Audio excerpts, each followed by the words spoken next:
Pablito seemed despondent. He stood up from his chair and paced the room. He sat down again, shaking his head in a gesture of despair. "Did you actually see us going over the edge?" I asked Nestor. "I am the witness," he said. "To witness was my path of knowledge. To tell you impeccably what I witnessed is my task." "But what did you really see?" I asked. "I saw you two holding each other and running toward the edge," he said. "And then I saw you both like two kites against the sky." Pablito moved farther out in a straight line and then fell down. "You went up a little, and then you moved away from the edge a short distance before falling down." "But did we jump with our bodies?" I asked. "Well, I don't think there was another way to do it," he said, and laughed. "Could it have been an illusion?" I asked. "What are you trying to say, maestro?" he asked in a dry tone. "I want to know what really happened," I said. "Did you by any chance black out like Pablito?" Nestor asked, with a glint in his eye. I tried to explain to him the nature of my quandary about the jump. He could not hold still and interrupted me. Pablito intervened to bring him to order, and they became involved in an argument. Pablito squeezed himself out of it by walking half-seated around the table, holding on to his chair. "Nestor doesn't see beyond his nose," he said to me. "Benigno is the same. You'll get nothing from them. At least you got my sympathy." Pablito cackled, making his shoulders shiver, and hid his face with Benigno's hat. "As far as I'm concerned, you two jumped," Nestor said to me in a sudden outburst. "Gennaro and the Nawal had left you with no other choice. That was their art, to corral you and then lead you to the only gate that was open. And so you two went over the edge. That was what I witnessed. Pablito says that he didn't feel a thing. That is questionable. I know that he was perfectly aware of everything, but he chooses to feel and say that he wasn't." "I really wasn't aware," Pablito said to me in an apologetic tone. "Perhaps," Nestor said dryly. "But I was aware myself, and I saw your bodies doing what they had to do. Jump." Nestor's assertions put me in a strange frame of mind. All along I had been seeking validation for what I had perceived myself. But once I had it, I realized that it made no difference. To know that I had jumped and to be afraid of what I had perceived was one thing. To seek consensual validation was another. I knew then that one had no necessary correlation with the other. I had thought all along that to have someone else corroborate that I had taken that plunge would absolve my intellect of its doubts and fears. I was wrong. I became instead more worried, more involved with the issue. I began to tell Nestor that although I had come to see the two of them for the specific purpose of having them confirm that I had jumped, I had changed my mind and I really did not want to talk about it anymore. Both of them started talking at once, and at that point we fell into a three-way argument. Pablito maintained that he had not been aware. Nestor shouted that Pablito was indulging and said that I didn't want to hear anything more about the jump. It was blatantly obvious to me for the first time that none of us had calmness and self-control. None of us was willing to give the other person our undivided attention, the way Don Juan and Don Gennaro did. Since I was incapable of maintaining any order in our exchange of opinions, I immersed myself in my own deliberations. I had always thought that the only flaw that had prevented me from entering fully into Don Juan's world was my insistence on rationalizing everything. But the presence of Pablito and Nestor had given me a new insight into myself. Another flaw of mine was timidity. Once I strayed outside the safe railings of common sense, I could not trust myself and became intimidated by the awesomeness of what unfolded in front of me. Thus, I found it was impossible to believe that I had jumped into an abyss. Don Juan had insisted that the whole issue of sorcery was perception. And truthful to that, he and Don Gennaro staged, for our last meeting, an immense cathartic drama on the flat mountain top. After they made me voice my thanks in loud, clear words to everyone who had ever helped me, I became transfixed with elation. At that point, they had caught all my attention and led my body to perceive the only possible act within their frame of references: the jump into the abyss. That jump was the practical accomplishment of my perception, not as an average man, but as a sorcerer. I had been so absorbed in writing down my thoughts, I had not noticed that Nestor and Pablito had stopped talking, and all three of them were looking at me. I explained to them that there was no way for me to understand what had taken place with that jump.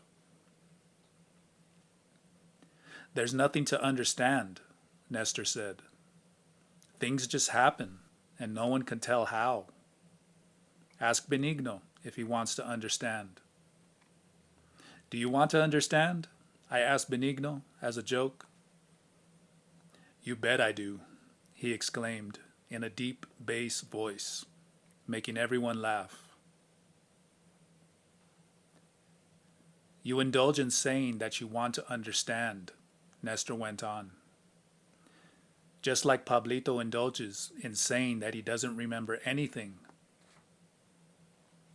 He looked at Pablito and winked at me.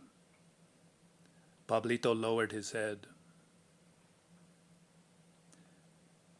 Nestor asked me if I had noticed something about Pablito's mood when we were about to take our plunge. I had to admit that I had been in no position to notice anything so subtle as Pablito's mood. "A warrior must notice everything," he said. "That's his trick. And as the Nahual said, there lies his advantage." He smiled and made a deliberate gesture of embarrassment, hiding his face with his hat. "What was it that I missed about Pablito's mood?" I asked him. "Pablito had already jumped before he went over," he said. "He didn't have to do anything. He may as well have sat down on the edge instead of jumping." "What do you mean by that?" I asked. "Pablito was already disintegrating," he replied. "That's why he thinks he passed out. Pablito lies. He's hiding something." Pablito began to speak to me. He muttered some unintelligible words, then gave up and slumped back in his chair. Nestor also started to say something. I made him stop. I was not sure I had understood him correctly. Was Pablito's body disintegrating? I asked. He peered at me for a long time without saying a word. He was sitting to my right. He moved quietly to the bench opposite me. You must take what I say seriously, he said. There is no way to turn back the wheel of time to what we were before that jump. The Nahual said that it is an honor and a pleasure to be a warrior, and that is the warrior's fortune, to do what he has to do. I have to tell you impeccably what I have witnessed. Pablito was disintegrating. As you two ran toward the edge, only you were solid. Pablito was like a cloud. He thinks that he was about to fall on his face, and you think that you held him by the arm to help him make it to the edge. Neither of you is correct, and I wouldn't doubt that it would have been better for both of you if you hadn't picked Pablito up. I felt more confused than ever. I truly believed that he was sincere in reporting what he had perceived, but I remembered that I had only held Pablito's arm. What would have happened if I hadn't interfered? I asked. I can't answer that, Nestor replied, but I know that you affected each other's luminosity. At the moment you put your arm around him, Pablito became more solid, but you wasted your precious power for nothing. What did you do after we jumped? I asked Nestor after a long silence. Right after you two had disappeared, he said, my nerves were so shattered that I couldn't breathe, and I too passed out. I don't know for how long. I thought it was only for a moment. When I came to my senses again, I looked around for Genaro and Nahual. They were gone. I ran back and forth on top of that mountain, calling them until my voice was hoarse. Then I knew I was alone. I walked to the edge of the cliff and tried to look for the sign that the earth gives when a warrior is not going to return. But I had already missed it. I knew then that Genaro and the Nahual were gone forever. I had not realized until then that they had turned to me after they had said goodbye to you too.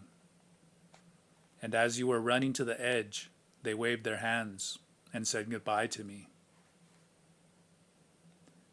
Finding myself alone at that time of day, on that deserted spot, was more than I could bear. In one sweep, I had lost all the friends I had in the world. I sat down and wept.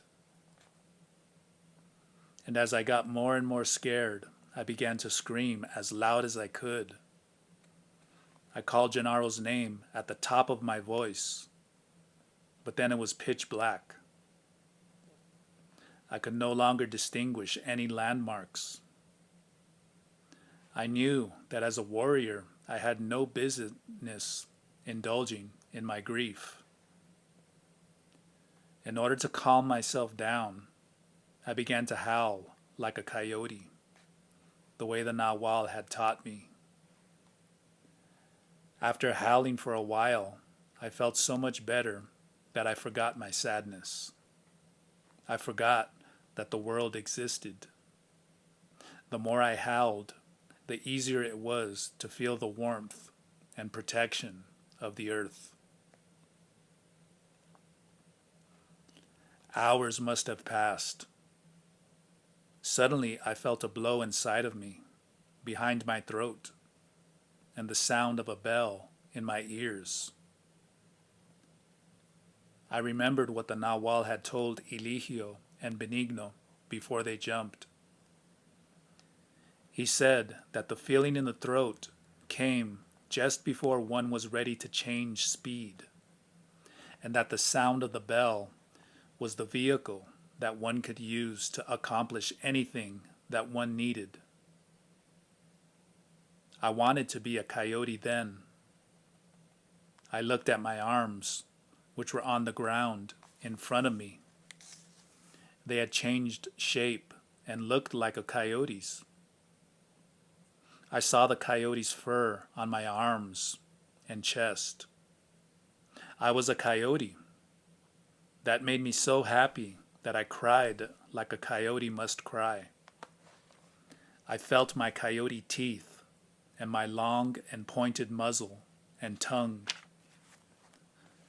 Somehow, I knew that I had died, but I didn't care. It didn't matter to me to have turned into a coyote, or to be dead, or to be alive. I walked like a coyote on 4 legs to the edge of the precipice and leaped into it. There was nothing else for me to do. I felt that I was falling down, and my coyote body turned in the air. Then I was myself again, twirling in midair. But before I hit the bottom, I became so light that I didn't fall anymore, but floated. The air went through me. I was so light. I believed that my death was finally coming inside me.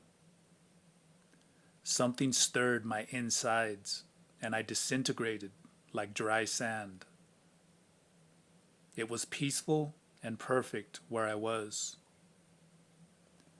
I somehow knew that I was there, and yet I wasn't. I was nothing. That's all I can say about it. Then quite suddenly, the same thing that had made me like dry sand put me together again. I came back to life, and I found myself sitting in the hut of an old Mazatec sorcerer. He told me his name was Porfirio. He said that he was glad to see me and began to teach me certain things about plants that Genaro hadn't taught me. He took me with him to where the plants were being made and showed me the mold of plants, especially the marks on the molds. He said that if I watched for those marks in the plants, I could easily tell what they're good for, even if I had never seen those plants before. Then, when he knew that I had learned the marks, he said goodbye, but invited me to come see him again. At that moment, I felt a strong pull, and I disintegrated like before. I became a million pieces. Then I was pulled again into myself and went back to see Porfirio. He had, after all, invited me. I knew that I could have gone anywhere I wanted, but I chose Porfirio's hut because he was kind to me and taught me. I didn't want to risk finding awful things instead. Porfirio took me this time to see the mold of the animals. There I saw my own Nahual animal. We knew each other on sight. Porfirio was delighted to see such friendship. I saw Pablitos and your own Nahual too, but they didn't want to talk to me. They seemed sad. I didn't insist on talking to them. I didn't know how you had fared in your jump. I knew that I was dead myself, but my Nawal said that I wasn't and that you both were also alive. I asked about Eligio, and my Nawal said that he was gone forever. I remembered then that when I had witnessed Eligio's and Benigno's jump, I had heard the Nawal giving Benigno instructions not to seek bizarre visions or worlds outside his own. The Nawal told him to learn only about his own world, because in doing so, he would find the only form of power available to him. The Nawal gave them specific instructions to let their pieces explode as far as they could in order to restore their strength. I did the same myself.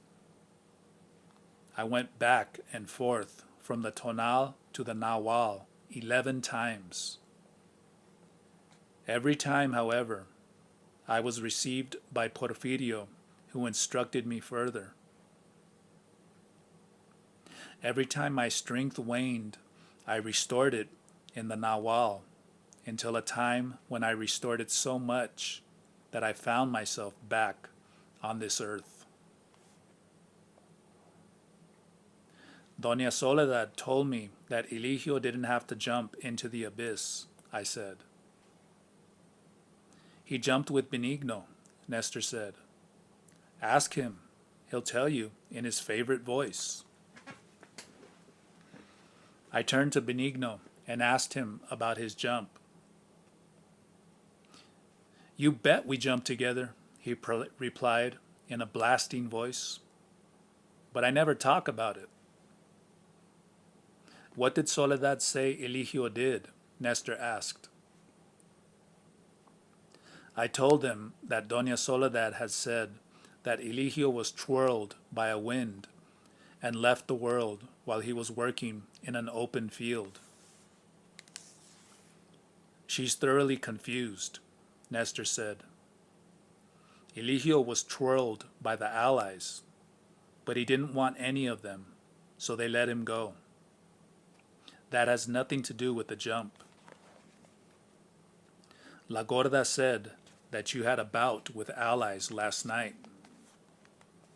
I don't know what you did, but if you had wanted to catch them or entice them to stay with you, you had to spin with them. Sometimes they come of their own accord to the sorcerer and spin him. Eligio was the best warrior there was, so the allies came to him of their own accord. If any of us want the allies, we would have to beg them for years. And even if we did, I doubt that the allies would consider helping us.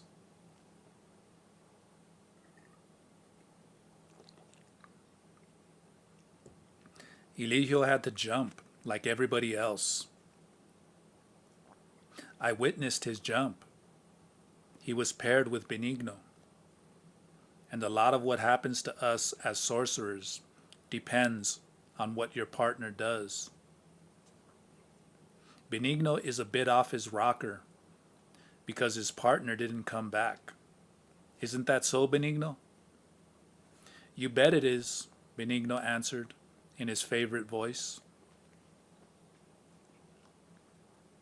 I succumbed at that point to a great curiosity that had plagued me for the first time I had heard Benigno speak. I asked him how he made his booming voice. He turned to face me. He sat up straight and pointed to his mouth as if he wanted me to look fixedly at it. I don't know, he boomed. I just open my mouth and this voice comes out of it.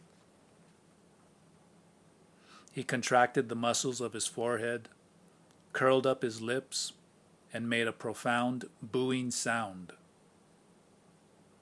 I then saw that he had tremendous muscles in his temples, which had given his head a different contour.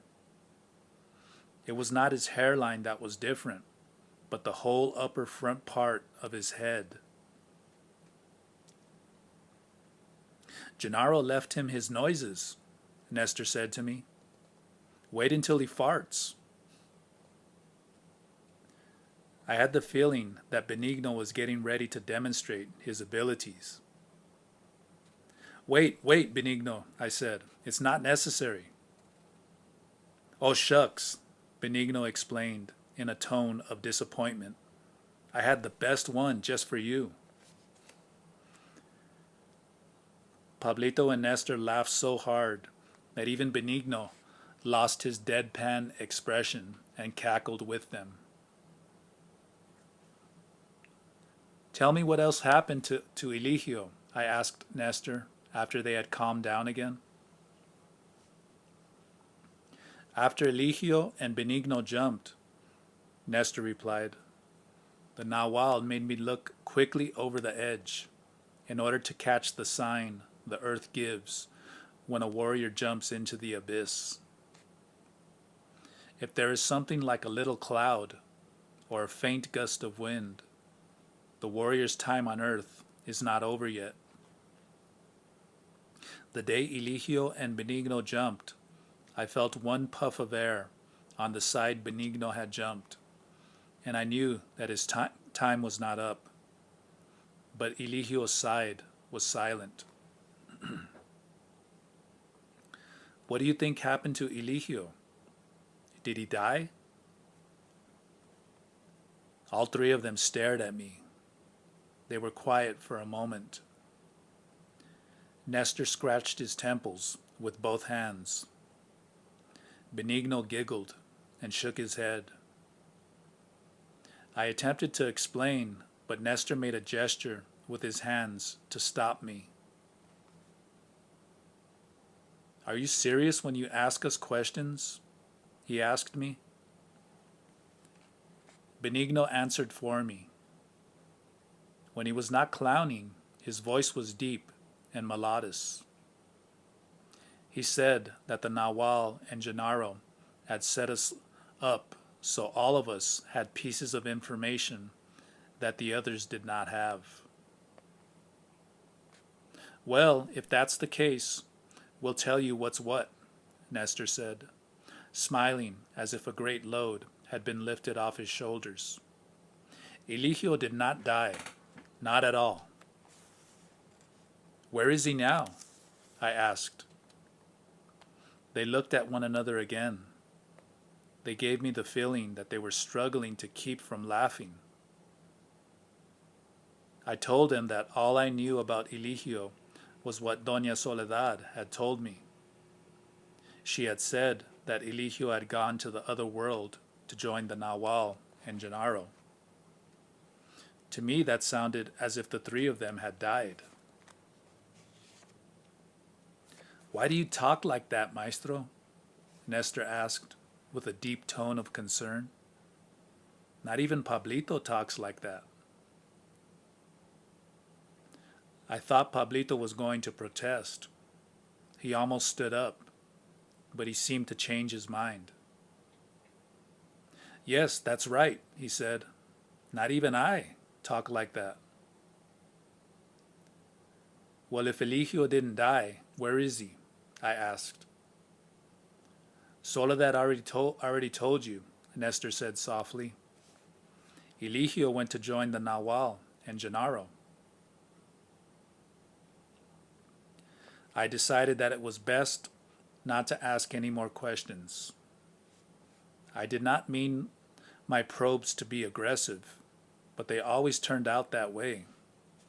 Besides, I had the feeling that they did not know much more than I did. Nestor suddenly stood up and began to pace back and forth in front of me. Finally, he pulled me away from the table by my armpits. He did not want me to write. He asked me if I had really blacked out like Pablito had at the moment of jumping and did not remember anything. I told him that I had a number of vivid dreams or visions that I could not explain and that I had come to see them to seek clarification. They wanted to hear about all the visions I had had. After they heard my accounts, Nestor said that my visions were of a bizarre order, and only the first two were of great importance and of this earth. The rest were visions of alien worlds. He explained that my first vision was of special value because it was an omen proper. He said that sorcerers always took a first event of any series as the blueprint or the map of what was going to develop subsequently. In that particular vision, I had found myself looking at an outlandish world. There was an enormous rock right in front of my eyes, a rock which had been split in two. Through a wide gap in it, I could see a boundless, phosphorescent plain, a valley of some sort, which was bathed in a greenish yellow light. On one side of the valley, to the right, and partially covered from my view by the enormous rock, there was an unbelievable dome-like structure. It was dark, almost a charcoal gray. If my size was what it is in the world of everyday life, the dome must have been 50,000 feet high and miles across. Such an enormity dazzled me. I had a sensation of vertigo and plummeted into a state of disintegration. Once more I rebounded from it and found myself on a very uneven yet flat surface. It was a shiny, interminable surface, just like the plane I had seen before. It went as far as I could see. I soon realized that I could turn my head in any direction I wanted on a horizontal plane, but I could not look at myself.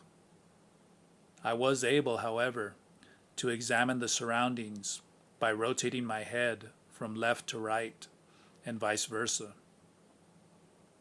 Nevertheless, when I wanted to turn around to look behind me, I could not move my bulk. The plane extended itself monotonously, equally to my left and to my right. There was nothing else in sight but an endless whitish glare.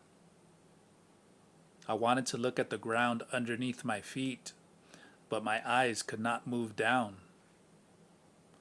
I lifted my head up to look at the sky. All I saw was another limitless, whitish surface that seemed to be connected to the one I was standing on. I then had a moment of apprehension and felt that something was just about to be revealed to me.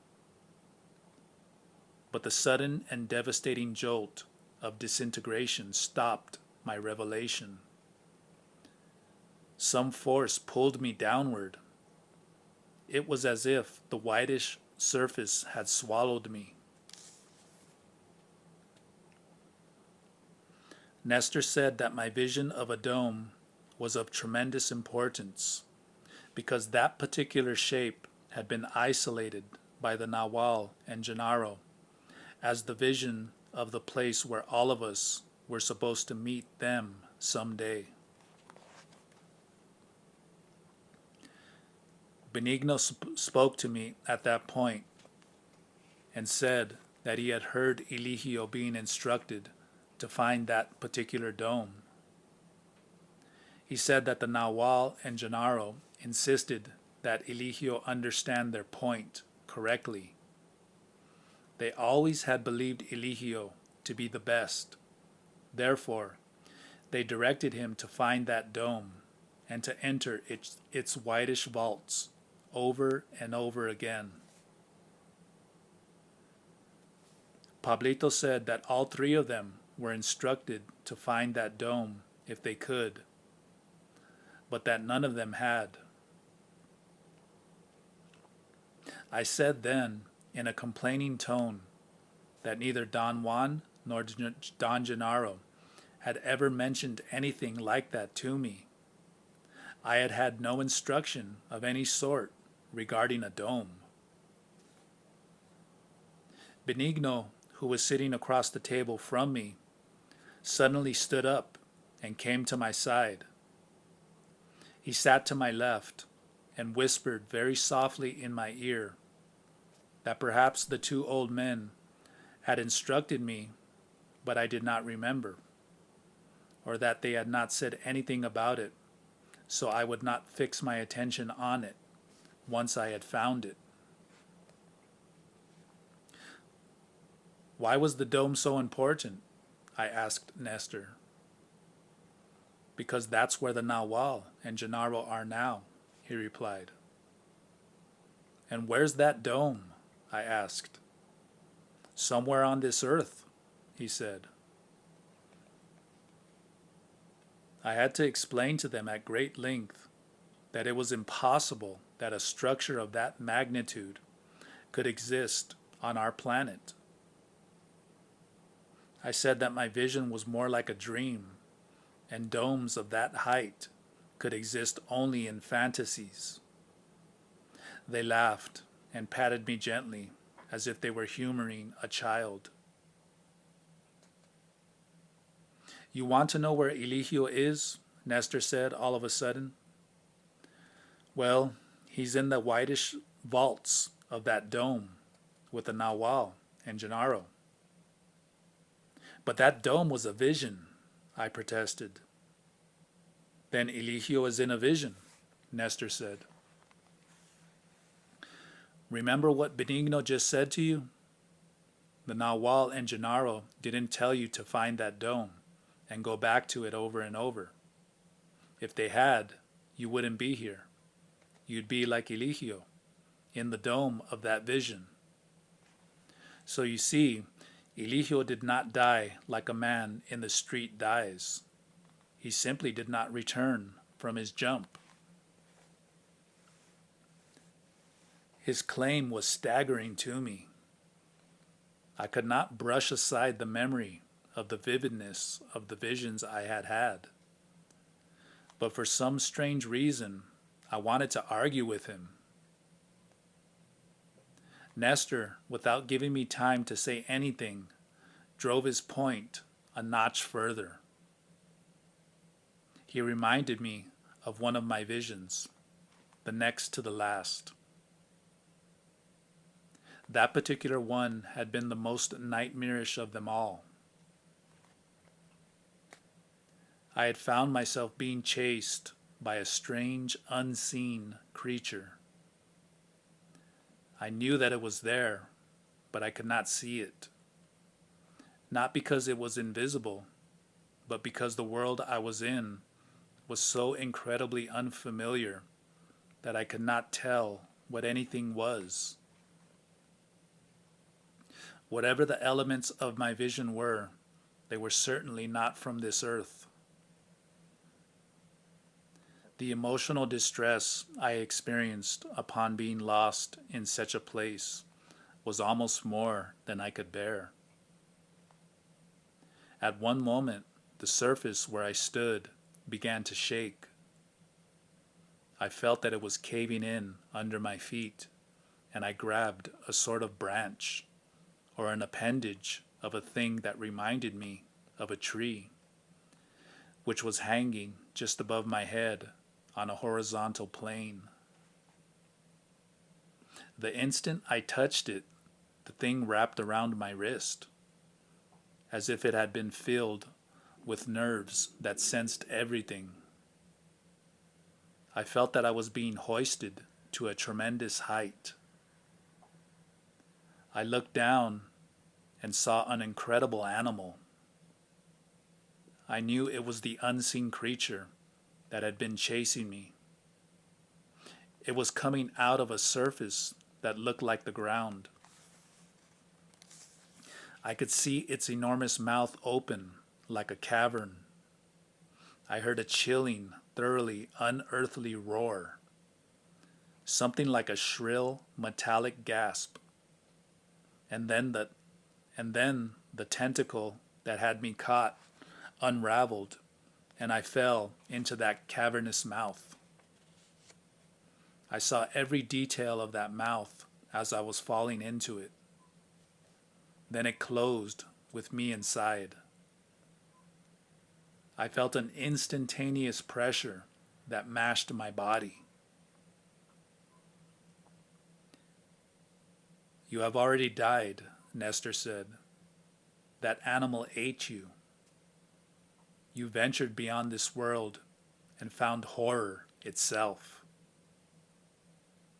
Our life and our death are no more and no less real than your short life in that place and your death in the mouth of that monster. This life that we are having now is only a long vision. Don't you see? Nervous spasms ran through my body. I didn't go beyond this world, he went on, but I know what I'm talking about. I don't have tales of horror like you. All I did was to visit Porfirio 10 times. If it had been up to me, I would have gone there forever. But my 11th bounce was so powerful that it changed my direction. I felt that I had overshot Porfirio's hut, and instead of finding myself at his door, I found myself in the city, very close to the place of a friend of mine. I thought it was funny.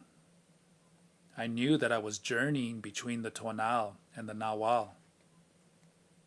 Nobody had said to me that the journeys had to be of any special kind.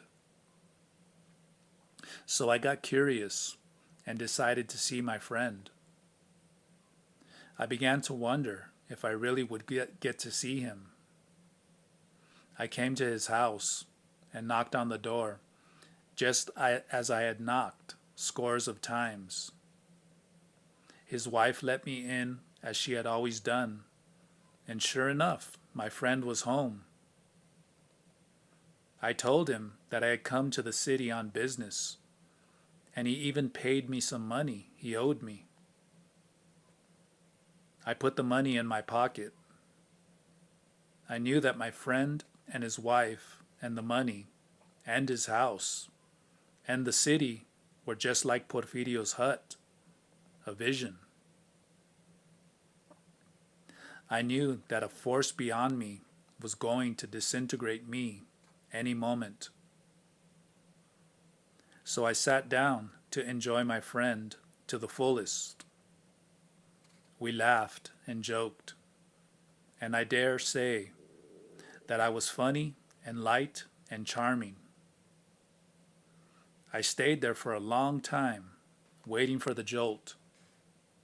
Since it didn't come, I decided to leave.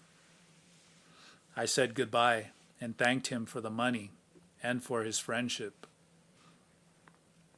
I walked away. I wanted to see the city before the force took me away. I wandered around all night. I walked all the way to the hills overlooking the city, and at the moment the sun rose, a realization struck me like a thunderbolt. I was back in the world, and the force that will disintegrate me was at ease and was going to let me stay for a while.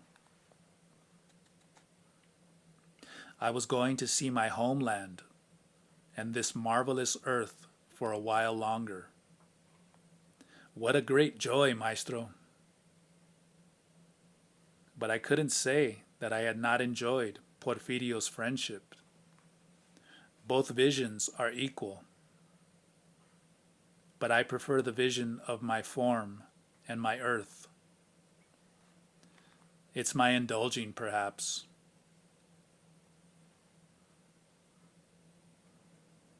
Nestor stopped talking, and all of them stared at me. I felt threatened, as I had never been before. Some part of me was in awe of what he had said.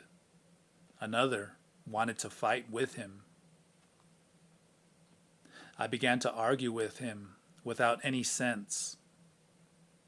My inane mood lasted for a few moments. Then I became aware that Benigno was looking at me with a very mean expression. He had fixed his eyes on my chest. I felt that something ominous was suddenly pressing on my heart. I began to perspire, as if a heater were right in front of my face. My ears began to buzz. La Gorda walked up to me at that precise moment. She was a most unexpected sight. I was sure that the Genaros felt the same way. They stopped what they were doing and looked at her. Pablito was the first to recover from his surprise. "Why do you have to come in like that?" he asked in a pleading tone. "You were listening from the other room, weren't you?" She said that she had been in the house only a few minutes, and then she stepped out to the kitchen. And the reason she stayed quiet was not so much to listen, but to exercise her ability to be inconspicuous.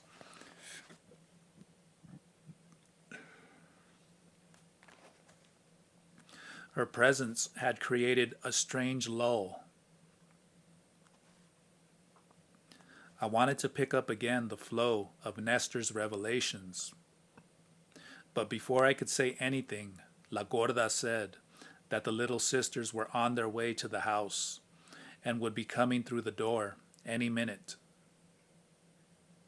The Genaros stood up at once, as if they had been pulled by the same string. Pablito put his chair on his shoulder. "Let's go for a hike in the dark, maestro," Pablito said to me. La Gorda said in a most imperative tone that I could not go with them yet, because she had not finished telling me everything the Nahual had instructed her to tell me. Pablito turned to me and winked. "I've told you," he said. "They're bossy, gloomy bitches." "I certainly hope you're not like that, maestro." Nestor and Benigno said good night and embraced me. Pablito just walked away, carrying his chair like a backpack. They went out through the back. A few seconds later, a horribly loud bang on the front door made La Gorda and me jump to our feet. Pablito walked in again, carrying his chair. "You thought I wasn't going to say good night, didn't you?" he asked me, and left laughing.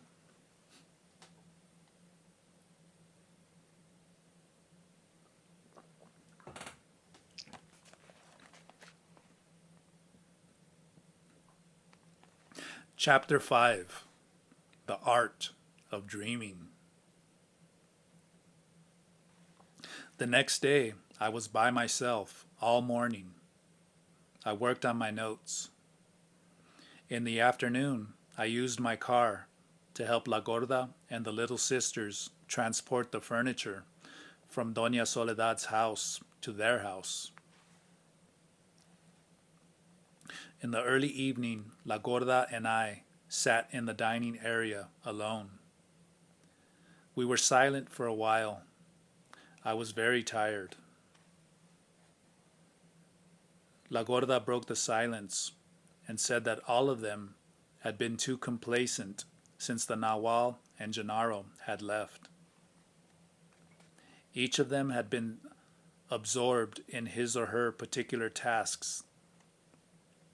She said that the Nahual had commanded her to be an impassionate warrior and to follow whatever path her fate selected for her. If Soledad had stolen my power, La Gorda had to flee and try to save the little sisters, and then join Benigno and Nestor, the only two Genaros who would have survived. If the little sisters had killed me, she had to join the Genaros, because the little sisters would have had no more need to be with her. If I had not survived the attack of the Allies, and she did, she had to leave that area and be on her own.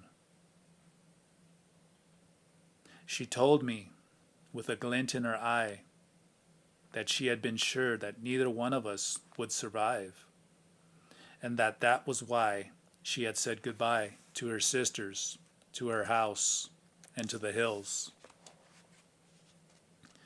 The Nahual told me that in case you and I survived the Allies, she went on, I have to do anything for you, because that would be my warrior's path. That was why I interfered with what Benigno was doing to you last night. He was pressing on your chest with his eyes. That is his art as a stalker. You saw Pablito's hand earlier yesterday. That was also part of the same art. What art is that, Gorda? The art of the stalker. That was the Nahual's predilection, and the Genaros are his true children at that. We, on the other hand, are dreamers. Your double is dreaming. What she was saying was new to me. I wanted her to elucidate her statements. I paused for a moment to read what I had written in order to select the most appropriate question. I told her that I first wanted to find out what she knew about my double, and then I wanted to know about the art of stalking.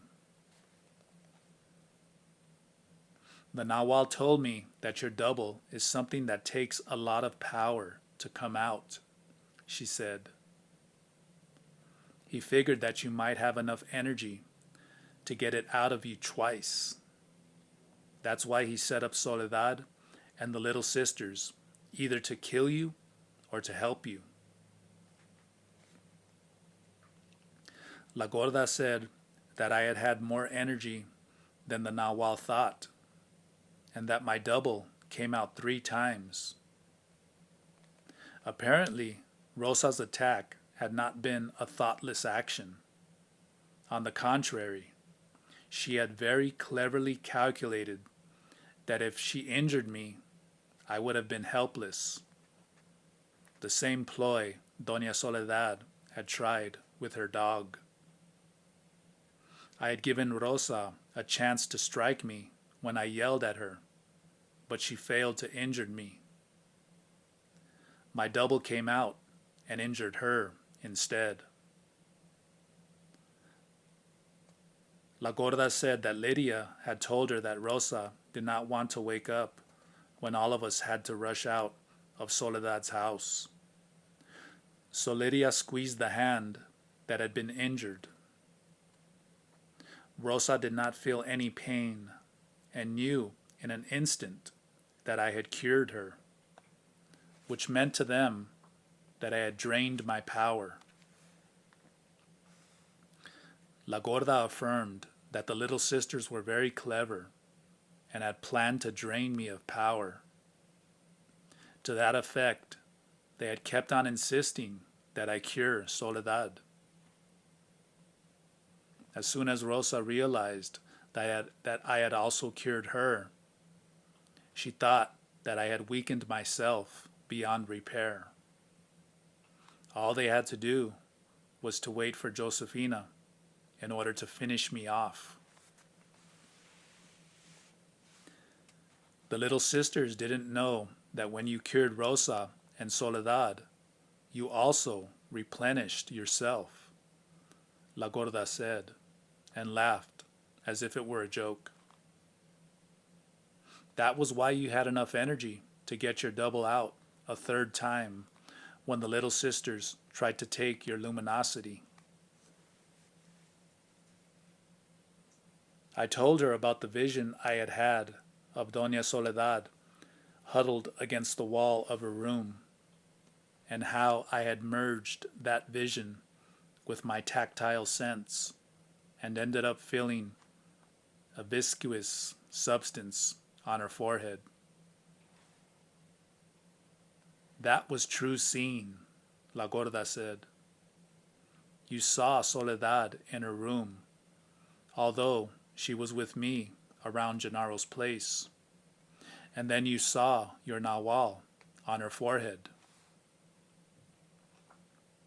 I felt compelled at that point to recount to her the details of my whole experience, especially the realization I had had that I was actually curing Doña Soledad and Rosa by touching the viscous substance which I felt was part of me. To see that thing on Rosa's hand was also true seeing, she said. And you were absolutely right. That substance was yourself. It came out of your body, and it was your Nawal. By touching it, you pulled it back. La Gorda told me then, as though she were unveiling a mystery, that the Nawal had commanded her not to disclose the fact that since all of us had the same luminosity, if my Nawal touched one of them, I would not get weakened, as would ordinarily be the case if my Nawal touched an average man.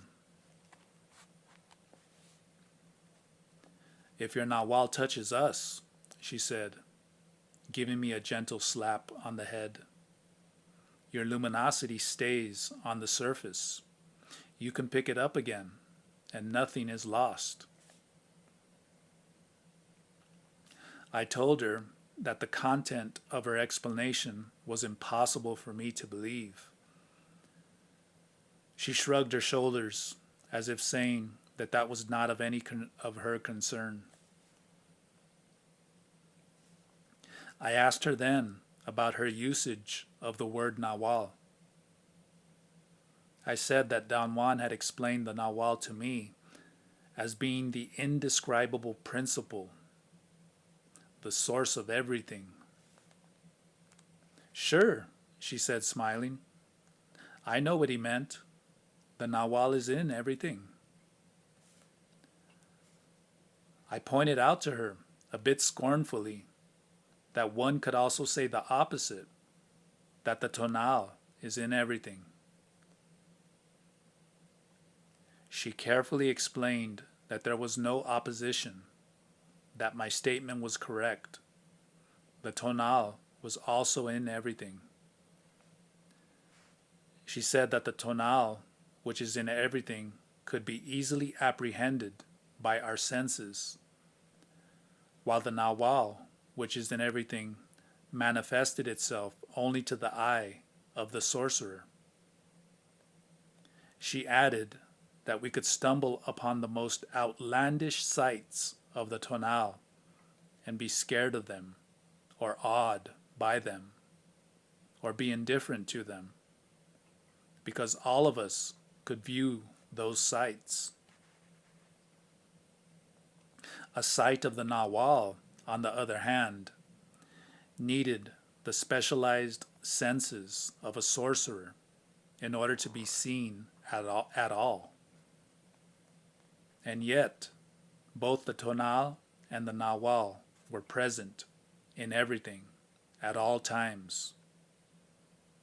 It was appropriate, therefore, for a sorcerer to say that looking consisted in viewing the tonal, which is in everything, and seeing, on the other hand, consisted in viewing the Nawal, which is also in everything Accordingly, if a warrior observed the world as a human being, he was looking.